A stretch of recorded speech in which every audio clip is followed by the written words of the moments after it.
Hello everyone. आज हम चर्चा करेंगे क्लाउड लेवी स्ट्रास की।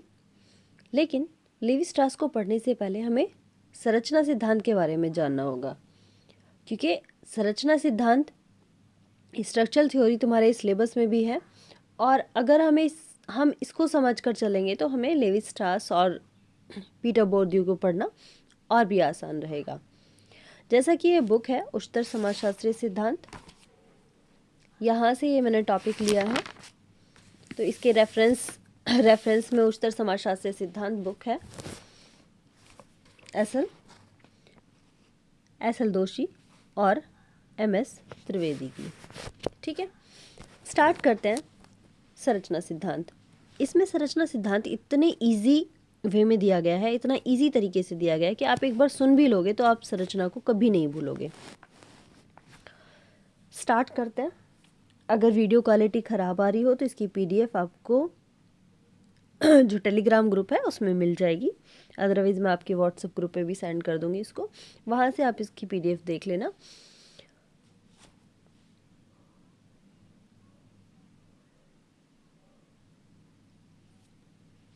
अगर किसी को स्पीड स्लो लगे तो वीडियो की स्पीड तेज़ करके तब आप सुन लेना, ठीक है।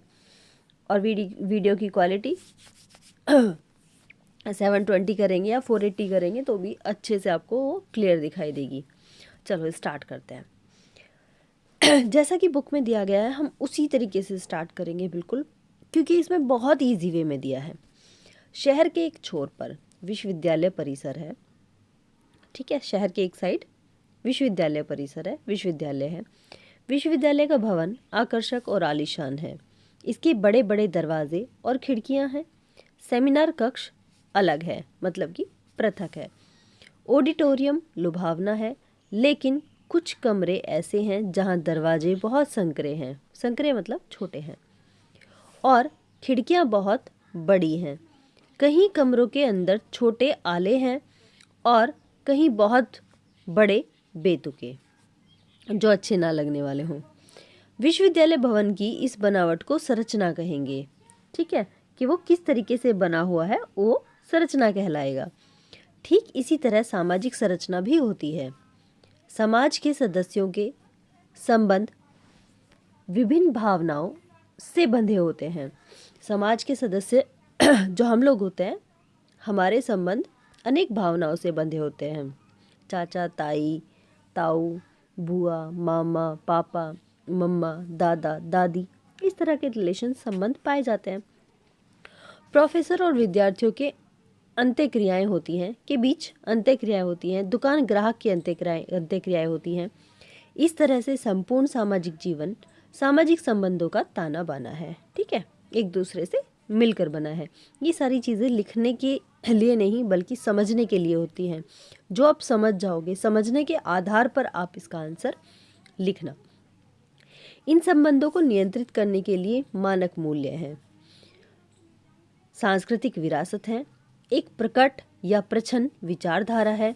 लेकिन जिस तरह विश्वविद्यालय भवन में कुछ चीज़ें जहाँ होनी थी वहाँ नहीं है, इससे भवन की उपयोगिता कम हो जाती है। दरवाज़ों का छोटा होना या अपने स्थान पर आलो का नहीं होना आदि भवन के महत्व को कम करते हैं। इसी तरह सामाजिक संरचना में भी जब परिस्थिति व भूमिका गड़बड़ा जाते हैं तो संरचना में भ्रष्टाचार, अपराध और अन्य कई विसंगतियां भी आ जाती हैं। कहने का मतलब है कि हम जिस पोस्ट के लिए अप्लाई करते हैं या फिर जहाँ पे जाने के लिए योग्य होते हैं, लेकिन हमें उसके अनुसार काम नहीं मिल पाता, या फिर जो जिस जगह हमें होना चाहिए था वहाँ कोई और पहुँच जाता है, तो वो भ्रष्टाचार की वजह से पहुँचता है। आगे चलते हैं। संरचना के निर्माण में संरचना यहाँ तक क्लियर हो जाता है, लेकिन फिर भी अलग अलग तरीके से राइटर ने बहुत सारी बातें करके हर पहलू को समझाते हुए स्ट्रक्चर थ्योरी को समझाया है। वैसे तो मैं इसे 2 लाइन में ख़त्म कर दूं, लेकिन ये बुक इतनी अच्छी है कि हम अगर पढ़ लेंगे तो बहुत अच्छा होगा। संरचना के निर्माण में इस तथ्य की पहचान करनी चाहिए कि किस वस्तु का कहाँ महत्व है और ऐसा महत्व क्यों है। यदि हमारी यह पहचान दोषपूर्ण है तो कहीं ऐसा हो सकता है कि संरचना की एक दीवार ढह जाए और आगे चलकर सारी इमारत ही गिर जाए। जब समाजशास्त्री संरचना को अपने अध्ययन का मुद्दा बनाते हैं तो वे इस संभावना को लेकर चलते हैं कि समाज के बारे में कुछ सामान्य बयान दिए जा सके। मतलब कि वो हर पहलू को समझकर चलते हैं और ये सोचते हैं कि हाँ, हम भी समाज के बारे में कुछ कह सकते हैं अपने अनुभव के आधार पर। फिर दूसरे शब्दों से समझाया गया है कि समाजशास्त्री यह जानने की कोशिश करता है कि जिस दुनिया से हमारा वास्ता है, जिसका हमें अनुभव है, कुछ अनुभव है जिसके उसके पीछे काम करने वाली या उसको बनाने वाली संरचना क्या है। ठीक है, कि हम कैसे हैं, क्या हैं, क्यों हैं, तो इन सब को समझाने की कोशिश करता है। वैज्ञानिक संदर्भ में संरचना को समाजशास्त्र में परिभाषित करना दुर्भर है। बात तो यह है कि जितने समाजशास्त्री उतनी ही संरचना की परिभाषाएं। ठीक है, हर व्यक्ति अपने अपने अनुभव के हिसाब से अपने अपने शब्दों में सामाजिक संरचना को व्याख्यात करता है। परिभाषा की इस अराजकता को टर्नर ने बड़े बेबाक शब्दों में रखा है। मतलब क्लियर कहा, एकदम से कहा कि बिल्कुल स्पष्ट शब्दों में कहा टर्नर ने। क्या कहता है टर्नर? यदि समाजशास्त्री सिद्धांतों में प्रयुक्त अवधारणाओं को सरसरी तरह से देख लिया जाए तो स्पष्ट हो जाएगा कि संरचना का प्रयोग बड़े ही लचीले और ढीले अर्थों में हुआ है।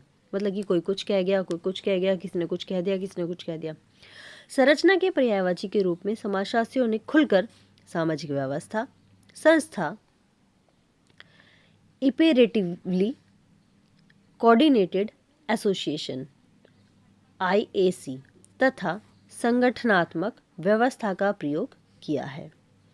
समाजशास्त्री सिद्धांतों में संरचना को समझने के लिए कैसे और क्यों संदर्शों को काम में लिया गया है कि जब हम कैसे और क्यों के बारे में बात करते हैं तो वो संरचना निकल कर आती है कि कोई चीज़ बनी है तो वो कैसे बनी है और उसका रीज़न क्या है बनने का।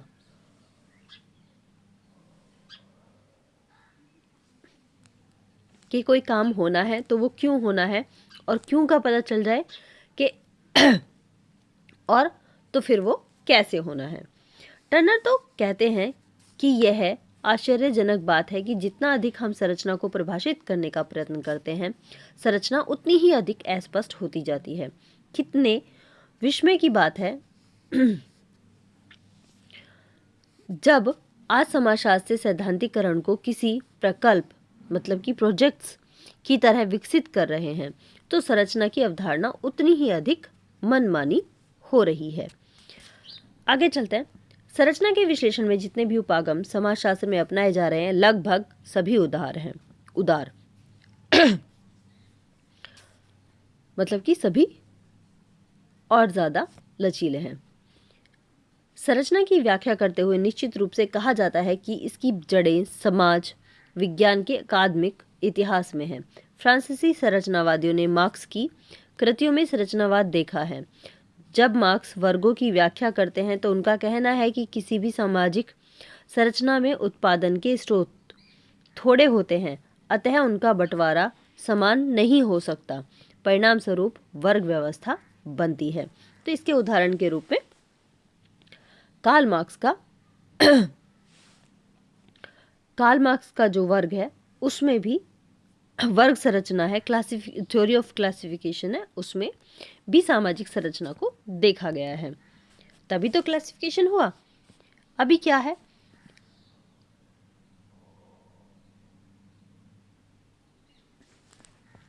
दुर्खीम की बात करते हैं।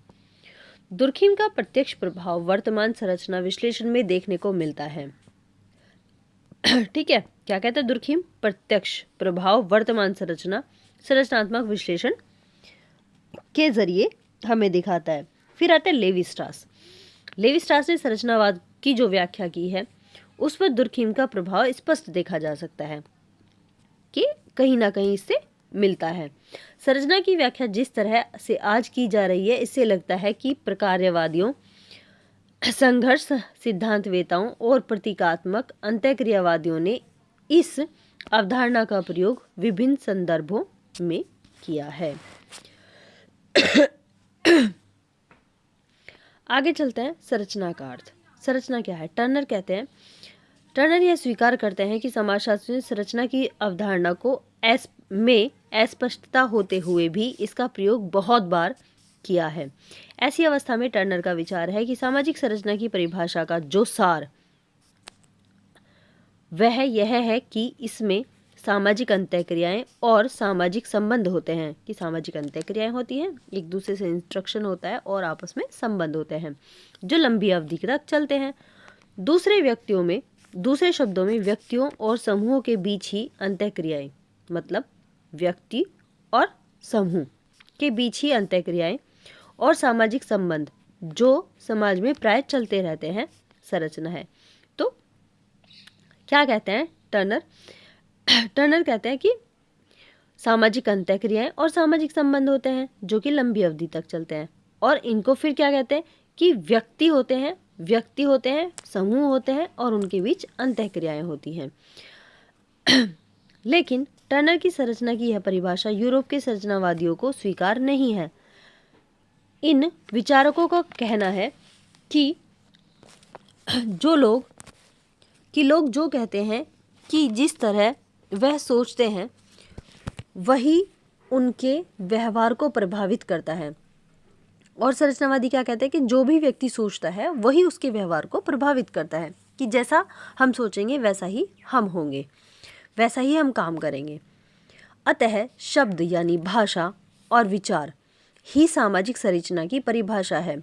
तो और जो समाज वैज्ञानिक है वो कहते हैं कि व्यक्ति जो सोचता है उसी से प्रभावित होता है, मतलब कि उसकी जो भाषा है, उसका जो विचार है वो सामाजिक संरचना है। वास्तव में यूरोपीय संरचनावादी आग्रहपूर्वक कहते हैं कि मतलब बार बार वही बात कहते हैं कि हमारे सोचने की प्रक्रिया ही हमें मनुष्य बनाती है। हमारे विचार जिस समाज में हम रहते हैं उससे उत्पन्न नहीं होते।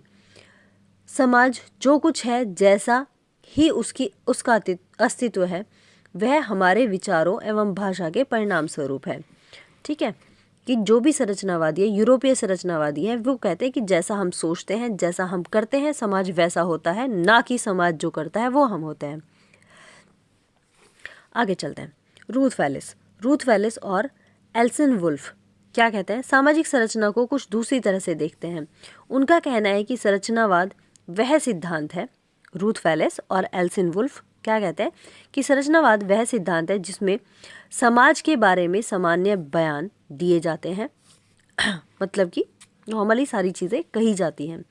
उनके अनुसार जैसा दुनिया के बारे में हमारा अनुभव है वैसी ही सामाजिक संरचना है। इन्होंने अनुभव के आधार पर कहा है। दूसरे शब्दों में हमारा दिन प्रतिदिन के व्यवहार का अनुभव है, उसका सार ही सामाजिक संरचना है, कि जो भी हमारे दिन प्रतिदिन के कार्य हैं और उन कार्यों से मिलने वाला जो हमें अनुभव है वही संरचना कहलाती है, वही सामाजिक संरचना कहलाती है। ये कौन कहता है? रूथ वेलिस और एल्सन वुल्फ। अब लास्ट में निचोड़ क्या निकलता है? वास्तव में सामाजिक संरचना की व्याख्या करने वाले सिद्धांतवेत्ता दो संप्रदायों में बटे हुए हैं। एक संप्रदाय क्या कहता है? एक संप्रदाय है यूरोप के संरचनावादियों का और दूसरा है अमेरिकन ब्रिटिश संरचनावादी। ठीक है, दो पार्ट में बट गए संरचनावादी, एक यूरोप के संरचनावादी और दूसरे अमेरिकन ब्रिटिश संरचनावादी। यूरोप के संरचनावादियों का कहना है कि संरचना का मूल आधार मनुष्य के विचार और भाषा है। ठीक है, यूरोपीय संरचनावादी कहते हैं कि संरचना का मूल आधार मनुष्य के विचार और उनकी भाषा है, वो क्या बोलते हैं। जबकि अमेरिकन ब्रिटिश संरचनावादी व्यक्तियों के बीच सामाजिक संबंधों को संरचना मानते हैं, कि अमेरिकन ब्रिटिश संरचनावादी व्यक्तियों के बीच जो संबंध है उनको ही संरचना मानते हैं। व्यापारी और ग्राहक, जैसे कि उदाहरण दिए इनके, जैसे कि व्यापारी और ग्राहक, वकील और मुवक्किल, आपसी आमने सामने के जो रिलेशनशिप है उनको अमेरिकन ब्रिटिश संरचनावादी संरचना मानते हैं, सामाजिक संरचना मानते हैं। अब कहता है भूमिका के बीच के संबंध सामाजिक संरचना है। भूमिकाओं के बीच जो हमारा काम करने का तरीका है, आपसी लेन देन है, तो वही सामाजिक संरचना है। संरचनावादियों का यह संप्रदाय वास्तविक व्यवहार के अध्ययन के आधार पर समाज को समझाता है या समझता है। अतः इनके अनुसार अनुभाविक अध्ययन के परिणाम स्वरूप दिए गए अध्ययन सामाजिक संरचना को बताते हैं। यूरोप के संरचनावादियों में क्लाउड लेवी स्ट्रास, माइकल फोकाल्ट, कौन से? यूरोप के, जो कि किस बात को मानते हैं? भाषा और विचार को सामाजिक संरचना मानते हैं। इसमें है लेवी स्ट्रास, माइकल फोकाल्ट आदि प्रमुख हैं। अब क्या है? अमेरिकन ब्रिटिश समाजशास्त्रियों में कौन है? पीटर ब्लाउ है। पीटर ब्लाउ मेन है। संरचना के सही अर्थ और इसके सिद्धांत को समझने के लिए आगे इन दोनों का जो संरचना सिद्धांत है उसको समझाया गया है। मतलब लेवी स्ट्रास और तुम्हारा पीटर ब्लो यहाँ से शुरू होता है। ठीक है, कि ये दोनों नाम निकलकर क्यों आए, यहाँ से पता चलता है कि एक संरचना है, संरचना के ऊपर सबकी बहस होती है कि कौन भाषा को मानता है और कौन विचार को मानता है। विचार और भाषा को कौन मानता है? लेवी स्ट्रास और माइकल फोकाल्ट। और संबंधों को सामाजिक संरचना कौन मानता है? वो पीटर ब्लो। अब चलते हैं हम लेवी स्ट्रास। लेवी स्ट्रास यहाँ से स्टार्ट होता है। लेवी स्ट्रास के बारे में थोड़ा सा बता दें।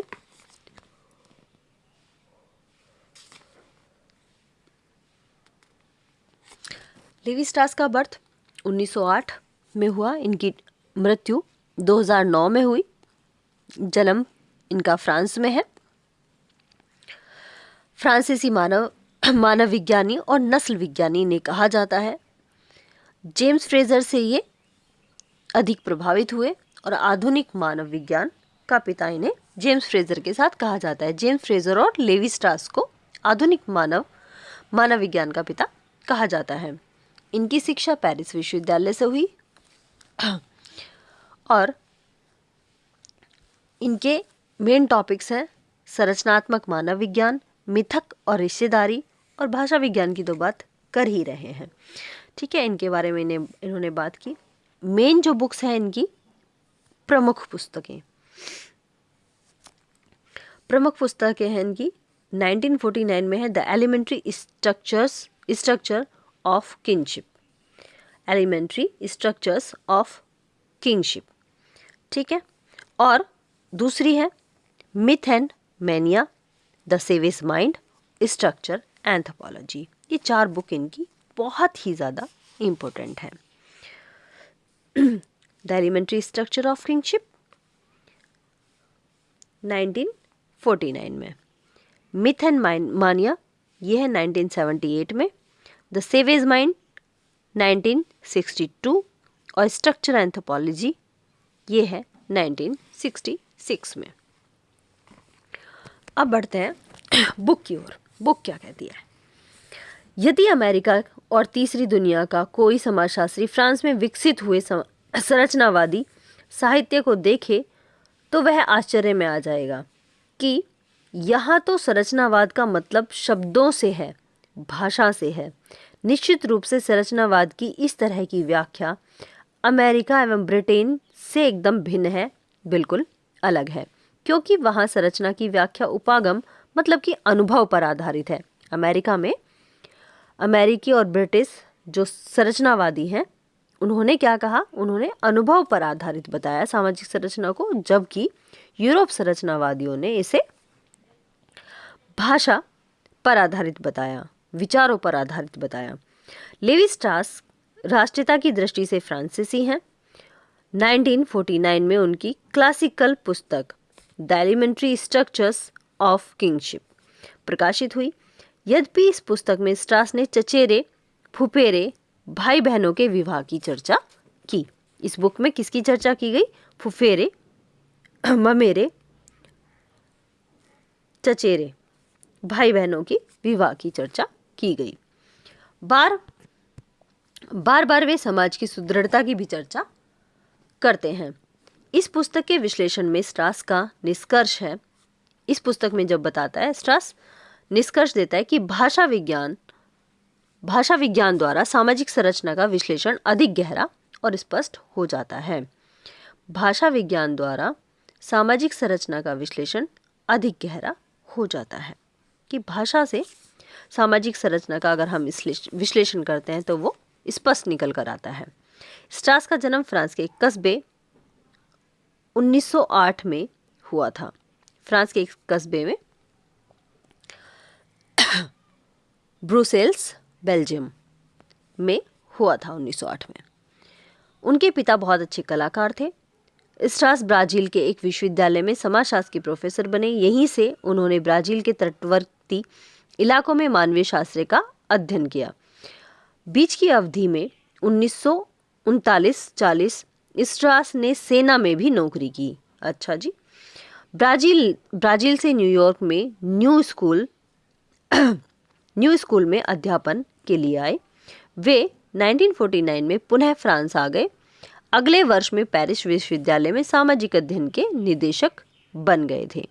1959 में कॉलेज डी फ्रांस में सामाजिक मानवशास्त्र के प्रोफेसर बन गए। आगे चलते हैं। स्ट्रास की लोकप्रियता उनके नातेदारी की संरचना के विश्लेषण के कारण हुई। उन्होंने नातेदारी की बात की, मिथक और रिश्तेदारी कारण हुई। उनका प्रिय विषय मिथक की व्याख्या है। वे कहते हैं कि किसी भी मिथक में नाना प्रकार की, मतलब कि बहुत प्रकार की कहानियां और विषय उसकी सामग्री होते हैं। मिथक कुछ चीजों का फैल जाना, लेकिन इन सब से अंतर्निहित कुछ ऐसे तत्व होते हैं जो निरंतर पाए जाते हैं। वे तत्व जो विभिन्न मिथकों में समान रूप से पाए जाते हैं। कि 10 जगह कोई बात हो रही है और वो सेम टू सेम है, तो वो मानी जाती है, वो एक संरचना बन जाती है। यदि भारतीय संदर्भ में देखें तो हिंदू देवी देवताओं में कई मिथक हैं। कहीं राम समुद्र पर सेतु बना लेते हैं, कहीं कृष्ण कालिया नाम के दंश हरण करते हैं, मतलब कालिया नाम के सांप को मारते हैं, कहीं शंकर गंगा को अपनी जटाओं में बांध लेते हैं। और इस तरह मिथक के आख्यानों की विभिन्नता बराबर बनी रहती है। इस विभिन्नता में एक निरंतरता भी समान रूप से देखने को मिलती है, मतलब कि एक जैसा, मतलब कि चमत्कार जैसा, मतलब कि एक श्रेष्ठ शक्ति है जो हम सबके चारों तरफ हमें देवी देवताओं के रूप में देखने को मिलती है। मतलब कि वो दिखाते हैं कि देवी देवता सर्वशक्तिमान हैं। वे जो चाहें वो कर सकते हैं, असंभव को संभव बना सकते हैं। यह उपलब्धि चौंकाने वाली थी। संरचना की ऐसी व्याख्या व परिभाषा ऐतिहासिक थी। ठीक है, तो ये इन घटनाओं को एक मिथक के रूप में लेते हैं, जबकि हम इन्हें पूर्णतः सत्य मानते हैं। लेवी स्ट्रास के संरचना के सिद्धांत का मूल आधार नातेदारी संरचना का विश्लेषण है। अपने नातेदारी संरचना के विश्लेषण में पहुंच गए। क्या कहते हैं, इसी विश्लेषण को उन्होंने मिथक पर भी लागू किया। इन अध्ययनों के बाद उन्होंने निष्कर्ष निकाला कि हमारे विचारों की जो भी प्रक्रियाएं हैं वे ही हमें मनुष्य बनाती हैं। जो भी हम विचार करते हैं, जो भी हम बोलते हैं, वो हमें मनुष्य बनाते हैं। वे कहते हैं कि जो कुछ हमारा दैनिक जीवन है, व्यवसाय है, रीति रिवाज है, परंपराएं आदि, इन सब के पीछे मनुष्य की बौद्धिक गतिविधियां हैं कि जो हम सोच रहे हैं। ऐसा नहीं होता कि समाज का संगठन बौद्धिक प्रक्रियाओं को बनाता हो। ठीक है, फिर से चेंज करते हैं कि दूसरे शब्दों में किसी भी सामाजिक जीवन को बिताने से पहले हमें किसी न किसी अर्थ में सोचना अवश्य पड़ेगा। बिल्कुल ठीक कह रहे हैं। इस प्रकार सामाजिक जीवन का उद्गम बौद्धिक गतिविधि है। मिथक के बारे में वे कहते हैं कि दुनिया भर के मिथकों में कुछ तत्व सार्वभौमिक हैं और यह सार्वभौमिकता तत्व ही संरचना है। कि जो मिथक है यहाँ भी ऐसे ही हैं और पूरे देश में एक जैसे हैं, तो वो जो सार्वभौमिक तत्व है वही संरचना कहलाता है। संरचना के सिद्धांत में लेवी स्ट्रास को पता लगा कि मनुष्य व्यवहार में कोई मूलभूत अंतर आएगा, ऐसा नहीं लगता। होता यह है कि व्यवहार के पीछे जो संरचना है वह नहीं बदलती। आज हम नया मिथक बना सकते हैं कि राम और सीता पुष्पक विमान में बैठकर, जबकि ये भी नया नहीं है, विमान में बैठकर वन में पहुंचे। इसमें पैदल चलने के स्थान को विमान ने ले लिया, लेकिन इसके पीछे जो संरचना है कि राम सर्व शक्तिमान है, ये बिल्कुल भी नहीं बदली। बस अंतर यही है कि जिस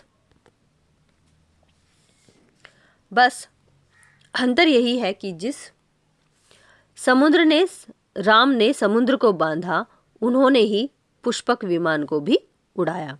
इसी उपलब्धि पर स्ट्रास तर्क देते हैं कि भविष्य का आदमी कितना भी तकनीकी क्यों न हो जाए, वह निश्चित रूप से हमारी गहन मानसिकता संरचनाओं की ही उपज होगा। कि कोई भी हम काम लेंगे, उसको करने से पहले हमें उसके बारे में विचार करना होगा, सोचना होगा, और तभी वो हमारी संरचना बन पाएगी। ऐसा नहीं है कि दीवार आपने बस खड़ी करते हो तो करते ही चले जा रहे हो। उससे पहले आप उसका मेजरमेंट करोगे, अपने माइंड में सेट करोगे कि इसके ऊपर रखने से दीवार ऐसे चलेगी।